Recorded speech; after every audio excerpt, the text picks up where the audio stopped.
What is up, everyone? Welcome back to another video today, and in this video I'd like to welcome you to a brand new model airport to the channel. Introducing the Brookings International Airport. So yes, we do have a fictional airport back on the channel after 4 years. For those that were not here with my channel back then, I used to have a fictional airport called Skippytown that was completely fictional and didn't really have an official home location, though unofficially I just based it out of Sioux Falls since that was my hometown. But Brookings International Airport, this will be the new fictional airport that I will be doing over the course of the next little while here. I don't know how long. But this is based out of the small college town of Brookings, South Dakota, which is where South Dakota State University is at. And this will be just a nice little airport for all of the college kids that just want to travel somewhere, and I guess for those that also want to visit the university from just about anywhere. So I guess you could say they're using it as like a recruiting tool or something in this fictional universe. I don't know. But we have just a handful of aircraft here in this update. I don't have too much really to go over in terms of actual aircraft, but we will go ahead and do that anyway. And I'll spend much of the video just talking about the future for this airport and what to expect out of it. So yes, I'm filming on my iPhone as well. Let me know what you think of the setup here. But to start off here at Gate 1, we have this Allegiant Airbus A319, which arrived in from St. Petersburg, is going to be doing a little turn here. So it'll be departing within the next hour after being serviced. So Allegiant with St. Petersburg service, they will be doing this twice weekly, Mondays and Fridays. So for the college kids, a good opportunity to go somewhere nice during the school year. So just get out of there on Friday and then come home on Monday. So on Fridays, this would actually arrive a little bit later in the evening and then leave late at night. So that way, if you have any late classes, then you don't have to worry about getting out of them.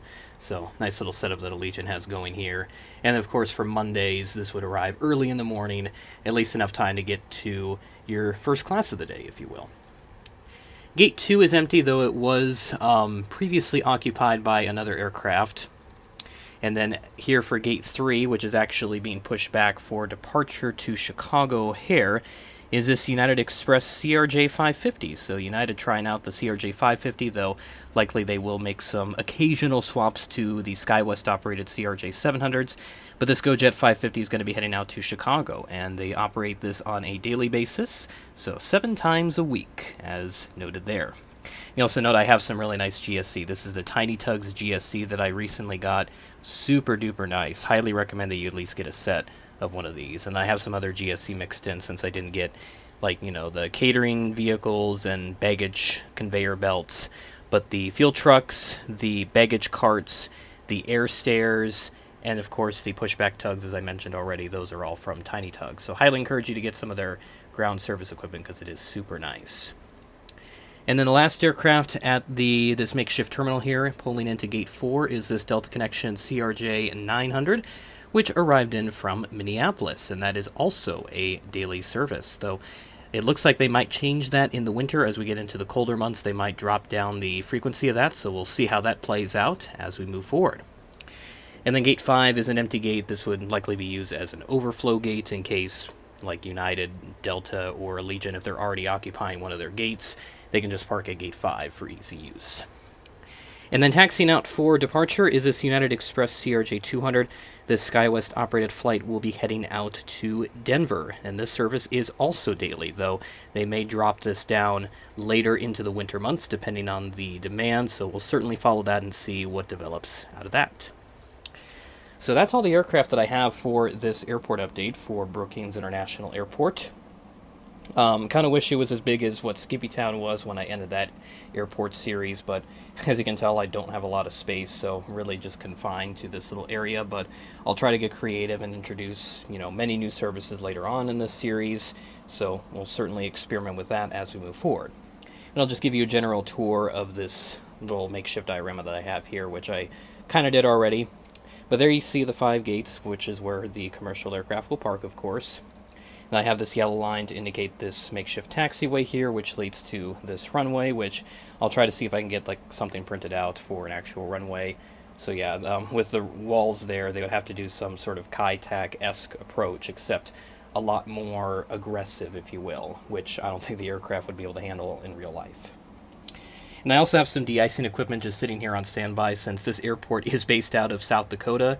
During the wintertime, it will get super cold, so this de-icing equipment will be super nice to have during those wintertime airport updates.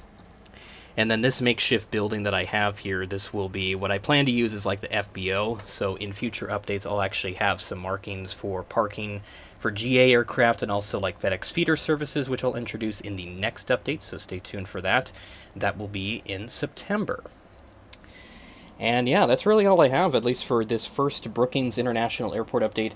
As you noted there, I don't have an official logo yet, though I'll try to see what I can come up with, because there's definitely some ideas that I have in mind, so I do want to try that out and get a nice logo in, so you'll see that hopefully by this second update once September comes around. But I may do this twice a month as well if there's enough interest in this, so let me know what you guys think, and I'm excited to bring back fictional airports to the YouTube channel, which that is a very popular topic.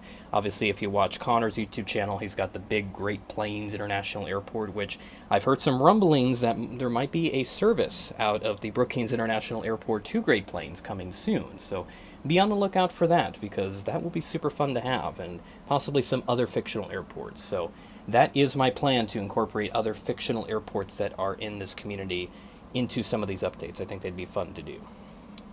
So that'll do it for this Brookings International Airport update. Hopefully you guys enjoyed, and I'm super excited to bring back fictional airports to my YouTube channel, since it's been a super long time, and I've been sort of bugged by a few friends to bring back Skippy Town in some capacity. So this is my compromise, but maybe Skippy Town itself will come back in the future. With that being said, that is the end of the video. Thanks for watching, and I will catch you in the next video.